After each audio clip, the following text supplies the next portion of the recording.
Welcome back, warrior. We are, not wearing our watch. Hold on. We need to get these steps. Okay, we're back. And we have our watch, finally. Okay, we're going to be reading Genesis chapter 27 today. So, let me read the preface, and we will keep going. Okay, it says, Rebekah guides Jacob in seeing blessings. Jacob is blessed to have dominion and rule over people and nations. Esau hates Jacob and plans to slay him. Rebekah fears that Jacob may marry of the daughters of Heth. Okay, here we go. And it came to pass that when Isaac was old and his eyes were dim, so that he could not see, he called Esau, his eldest son, and said unto him, My son. And he said unto him, Behold, here am I. And he said, Behold, now I am old, I know not the day of my death. Now therefore take, I pray thee, thy weapons, thy quiver, and thy bow, and go out to the field, and take me some venison, and make me savory meat, such as I love, and bring it to me, that I may eat, that my soul may bless thee before I die. And Rebekah heard when Isaac spake to Esau his son, and Esau went to the field to hunt for venison, and to bring it. And Rebekah spake unto Jacob her son, saying, Behold, I heard thy father speak unto Esau thy brother, saying, Bring me venison, and make me savory meat, and that I may eat, and bless thee before the Lord before my death. Now therefore, my son, obey my voice according to that which I command thee. Go now to the flock, and fetch me from thence 2 good kids of the goats, and I will make them savory meat for thy father, such as he loveth. And thou shalt bring it to thy father, that he may eat, and that he may bless thee before his death. And Jacob said unto Rebekah his mother, Behold, Esau my brother is a hairy man, and I am a smooth man. My father peradventure will feel me, and I shall seem to him as a deceiver, and I shall bring a curse upon me, and not a blessing. And his mother said unto him, Okay, we had to have a mini meeting because our boys just came back from a meeting, and so we had to figure out what we were doing. Okay, so verse 13, and his mother said unto him, Upon me be thy curse, my son, only obey my voice, and go fetch me them. And he went and fetched and brought them to his mother, and his mother made savory meat, such as his father loved. Okay, so we're doing verse 15. We're on verse 15. We're going to get into the red-headed hostess just to see some commentary. Okay, so the story, so this story can be puzzling. Isaac was old and his eyes were dim, right? And Isaac intended to give Esau a blessing, but Rebekah knew that the blessing that Isaac was going to give was supposed to be given to Jacob. Okay, and then some things in the blessing would be okay for like both sons, right? But some things were meant for Jacob, and Rebekah knew it, right? Because in verse 23 of Genesis chapter 25, it says, And the Lord said unto her, 2 nations are in thy womb, and 2 manner of people shall be separated from thy bowels, and the one people shall be stronger than the other people, and the elder shall serve the younger. So she knew something different than what her boys knew, and maybe, who knows, maybe she shared that with them, and maybe she just kept that in her heart kind of thing, and just knew like, okay, well, this is my job. When time comes, I need to switch things up, because this is what the Lord had told Rebekah while these children were in her womb. So Rebekah therefore came up with the plan to make sure that the blessing went to Jacob. This plan included deceiving Isaac, or at least making it seem like she was deceiving Isaac, right? And lying to him, which can be puzzling to us, right? Because we're like, what? Because to deceive in order to do what you think is right, is it possible for a blessing to be received in such a manner, right? So there's 4 different explanations given in the Old Testament student manual. It says Joseph Smith taught that certain errors had crept into the Bible through ignorant translators, careless transcribers, or designing and corrupt priests. It is possible that the story of Jacob's obtaining the birthright has also lost much or been changed by unbelievers, right? So these changes could then explain the contradictions, right? Or there's another explanation, which I think that it's probably a combination of a lot of things. Verse 2 or number 2 could be, says Rebekah knew by personal revelation that Jacob was to be the son of the covenant. Jacob reluctantly gave in to his mother's wishes after she told him that she would take the responsibility of what they were about to do, right?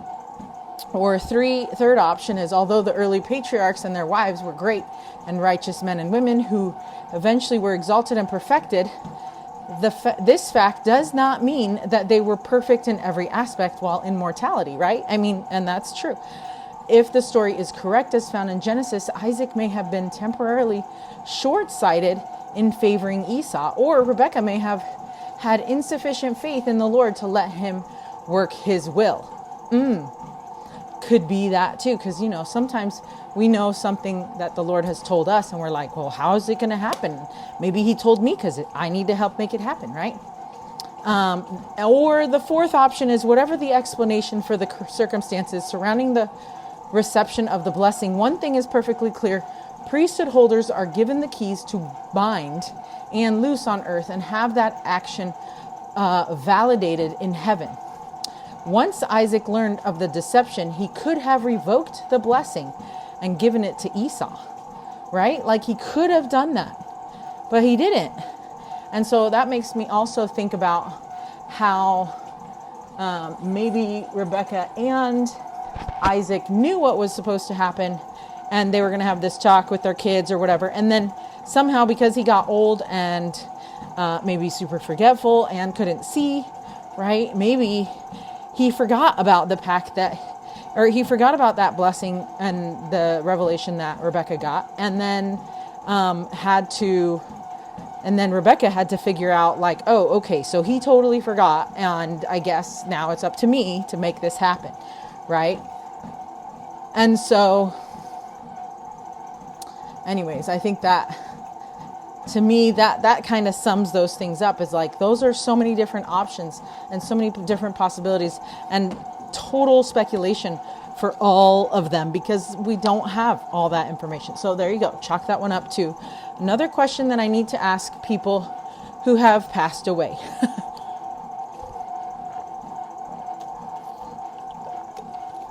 I feel like I could have a poster with a bunch of questions and then like bust them out, like unfold my little poster and then bust them out when I need to. Okay, so we're on verse, what did we say, 13?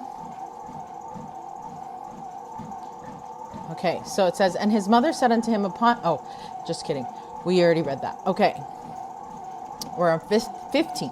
And Rebekah took goodly raiment of her eldest son Esau, which were with her in the house, and put them upon Jacob her younger son. And she put the skins of the kids of the goats upon his hands, and upon the smooth of his neck. And she gave the savory meat and the bread, which she had prepared, into the hand of her son Jacob. And he came unto his father and said, my father. And he said, here am I. Who art thou, my son? And Jacob said unto his father, I am Esau, thy firstborn. I have done according as thou badest me. Arise, I pray thee, sit and eat of my venison, that thou soul may bless me.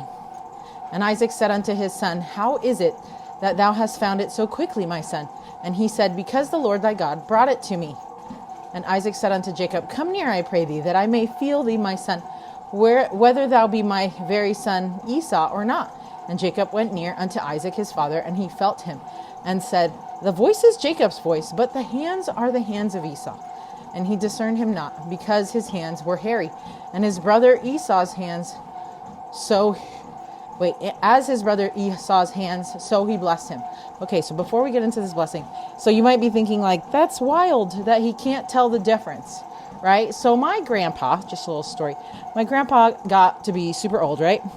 And as he couldn't make food for himself anymore, it was my mom took on the responsibility. It was not her responsibility, but she took it on, right?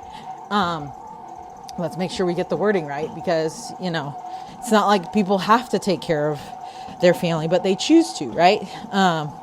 Okay. And so she was taking care of my grandpa, and she would make all the things for him and bring him things on a tray and stuff because he couldn't even like walk as good, right? And so I remember one time I needed to take care of him while she was going out of town or something, and she was giving me all the instructions of what we needed to do.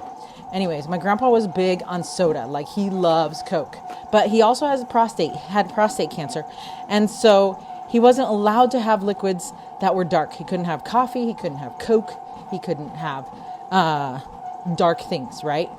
And so she knew this about him. And so she was trying to help.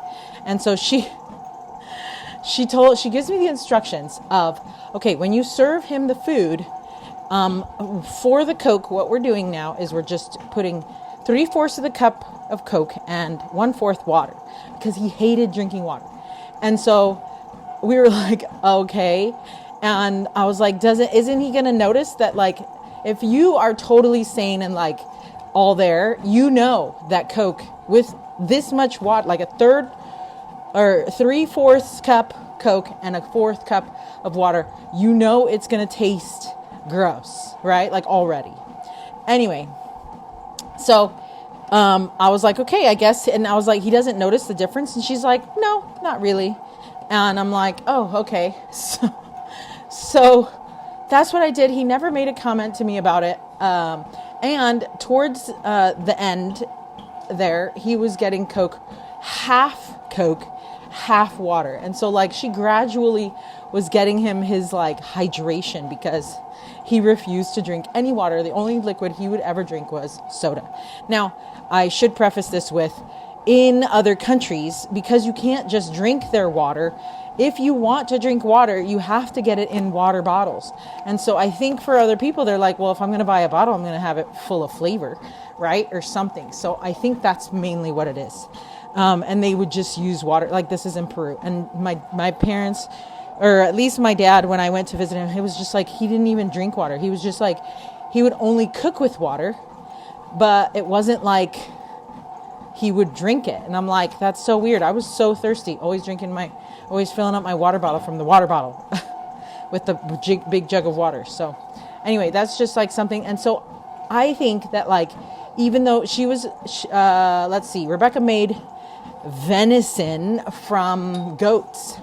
And I was thinking, oh, he doesn't notice that it tastes different, right? And of course, he probably couldn't notice because of how old he was and not able to see it that good, or not able to like your flavor sensors are gone, right? Because my grandpa's were. And so it's like, fine, right? So anyway, I thought that was kind of interesting also, that's what they did. And so it's not so weird that she would try to have Jacob give him that, because he wouldn't notice the difference, right? But of course, Esau, being like a good son that he is trying to be, right? He's like, oh yeah, I will go and get him some venison, right? So he was actually trying to do like the right thing and be legit and stuff. I still feel a little bit bad for Esau, but remember, he sold his birthright for a mess of pottage. Remember this? And so I don't know why later he gets to be so sad, because of the fact that he had sold it. So first of all, he sold it, and then Rebecca also knew that it was supposed to be for Jacob. And so in the end, I'm like, he got what he was supposed to get, and Esau got what he was supposed to get, because Esau sold it, even if it wouldn't have been for the initial revelation that Rebecca got, right? And so, like, legit, it like followed. It was fine, right? So, but you do feel bad for him. Okay, and then it says,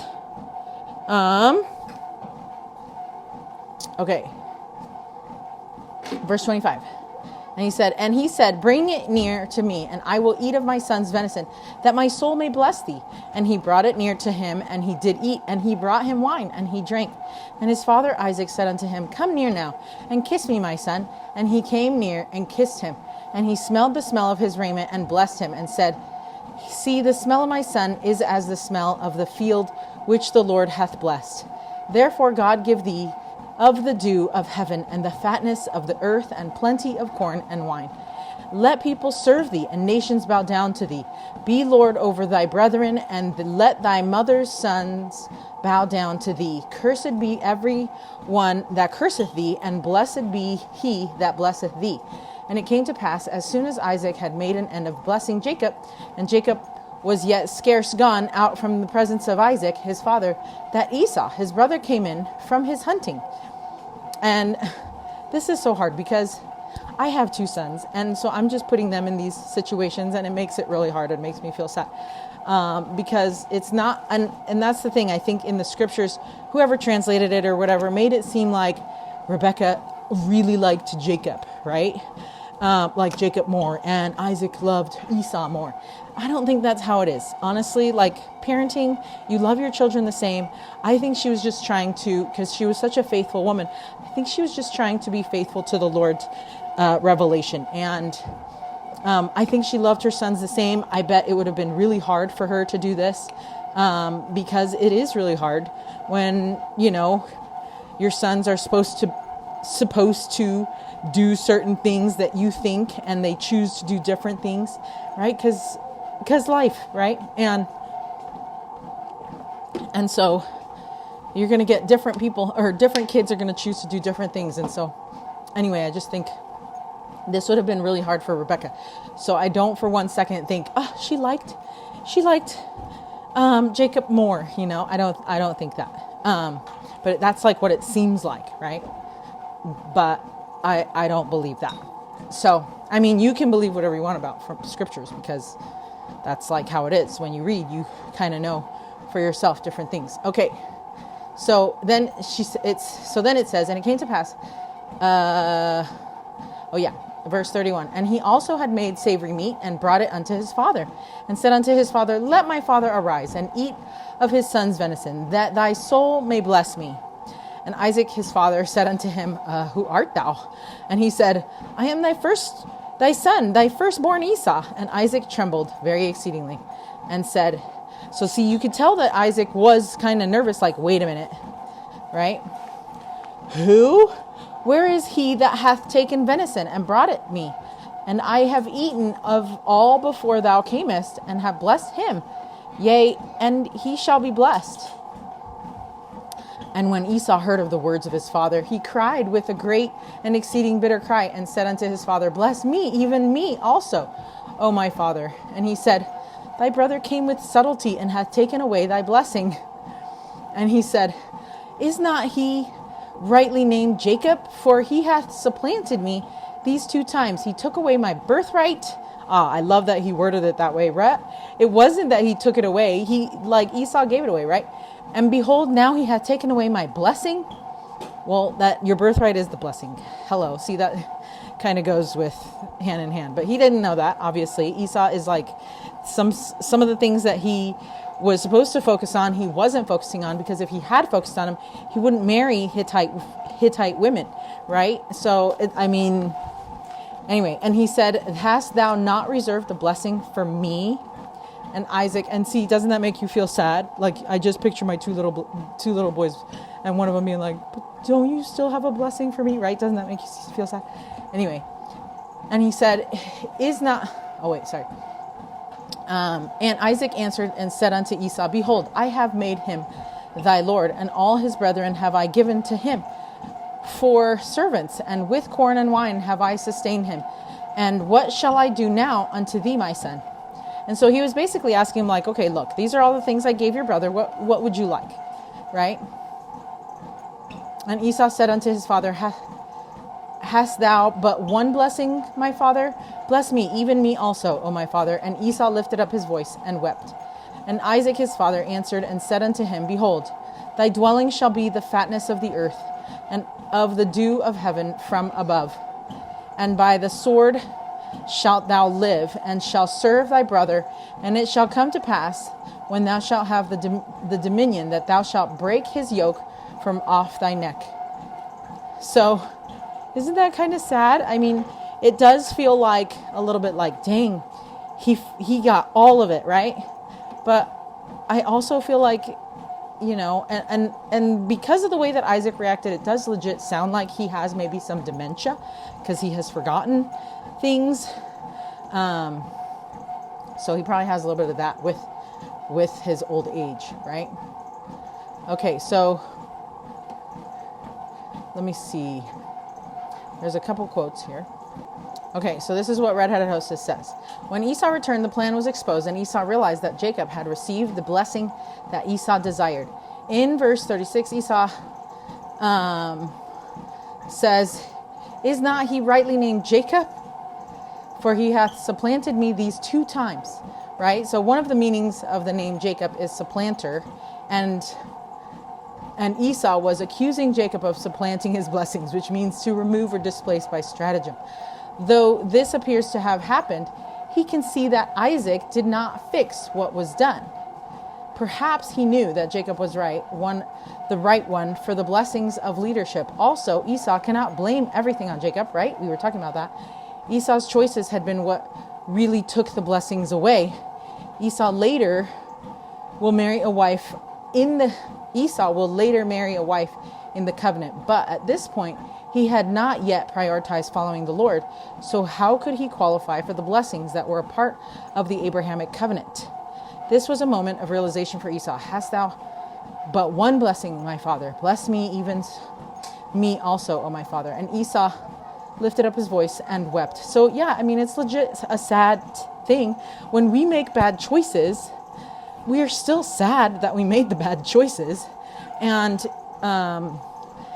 we're sad that like we can't get the original thing that we wanted, right? But that was our choice, right? So I love that we're just helping us see like the consequences are going to be there for our actions, whether they're good consequences or bad consequences. It's up to us which ones we get, because if we choose one way, those are the good consequences will come if we choose to be making good choices. But if we choose bad choices, then we're going to have the bad consequences, right? And maybe they're not bad or good, and maybe they're just different. But clearly he was sad about not having the other consequences of that come when you live righteously, right? And so it seemed like that is definitely a moment of realization, like I was going this way and I actually am sad that I can't get the things that were going this way because I really want those, right? So it really was a desperately sad moment, right? So Isaac does indeed give Esau a blessing, but it is different than Jacob's. It is not the blessing that the birthright son must receive. He was blessed with the fatness of the earth and of the dew of heaven. He was also told that he would live by the sword and would serve his brother, and there would come a time when he would break the yoke of dominion off of his neck. From Esau will descend the Edomites, another nation that will descend from Abraham. Edomites. So some ancient Jewish history quote here says, traditional enemies of the Israelites, the Edomites, were the descendants of Esau, who often battled the Jewish nation. Edom was in southeast Palestine, stretched from the Red Sea at Elath to the Dead Sea, and encompassed some of Israel's most fertile land. The Edomites attacked Israel under Saul's rulership. King David would later defeat the rogue nation, annexing their land. At the fall of the first temple, the Edomites attacked Judah and looted the temple, accelerating its destruction. The Edomites were later forcibly converted into Judaism by John Hyrcanus, and then became an active part of the Jewish people.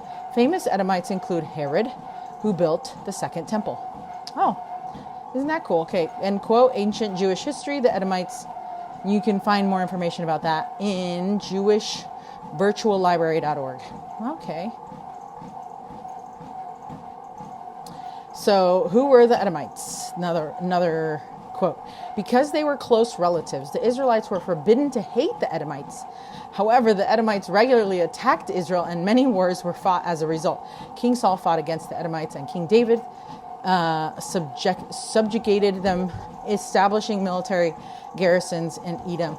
With control over Edomite territory, Israel had access to the port of Ezion Geber, on the Red Sea, from which King Solomon sent out many expeditions. After the reign of Solomon, the Edomites revolted and had some freedom until they were subdued by the Syrians under Tiglath-Pileser. Tiglath-Pileser. During the Maccabean Wars, the Edomites were subjugated by the Jews and forced to convert to Judaism. Through it all, the Edomites maintained much of their old hatred for the Jews. When Greek became the common language, the Edomites were called Idumeans. With the rise of Roman Empire, an Idumean whose father had converted to Judaism was named King of Judea. The Idumean is known in history as King Herod the Great, the tyrant who ordered a massacre in Bethlehem in an attempt to kill the Christ child. End quote. Wow, that's crazy. So the Israelites were forbidden to hate the Edomites, but it does seem like the Edomites hated the Jews, right? That's so wild. Okay. A lot of fun facts there. And I don't know about fun being the fact. Okay, but we're at verse 41 to 46. Okay, and that's the end. And Esau hated Jacob because of the blessing wherewith his father blessed him.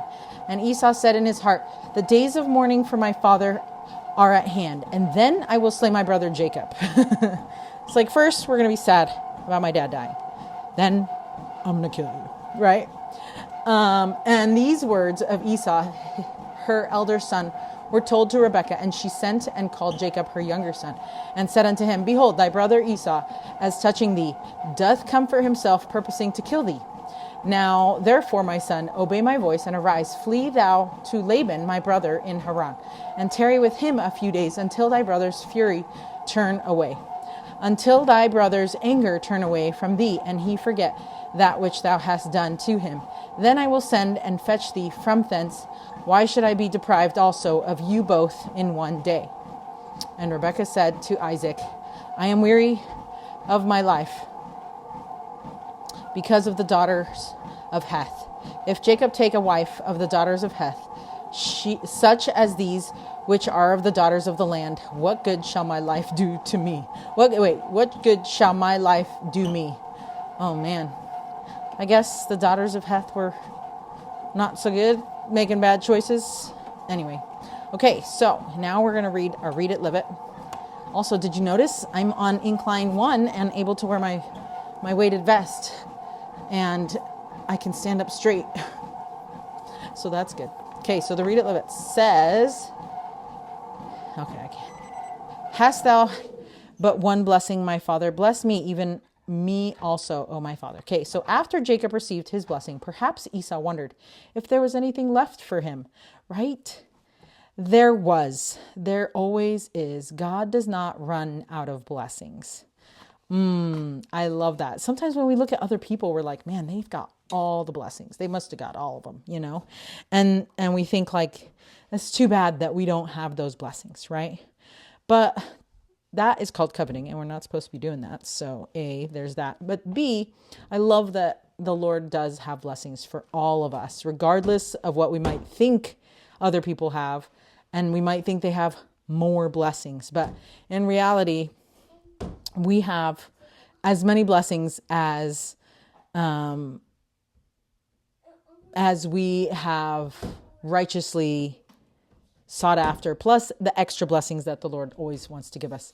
But obviously, there are also more blessings that we are able to claim, depending on how we act or how we follow the promptings of the Lord. And so sometimes we might think following that prompting is just too hard, but after doing the hard thing, we will receive a blessing for it. And so you see, it's like one of those things where it's like, well, you need to do that in order to like get there and then become the person that you need to be by passing this hardship.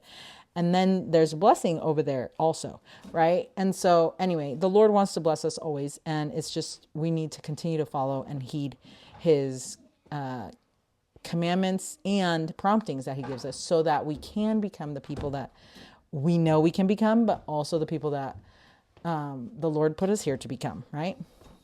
Okay, that is it for Genesis chapter 27. So until Genesis chapter 28, stay strong, warrior.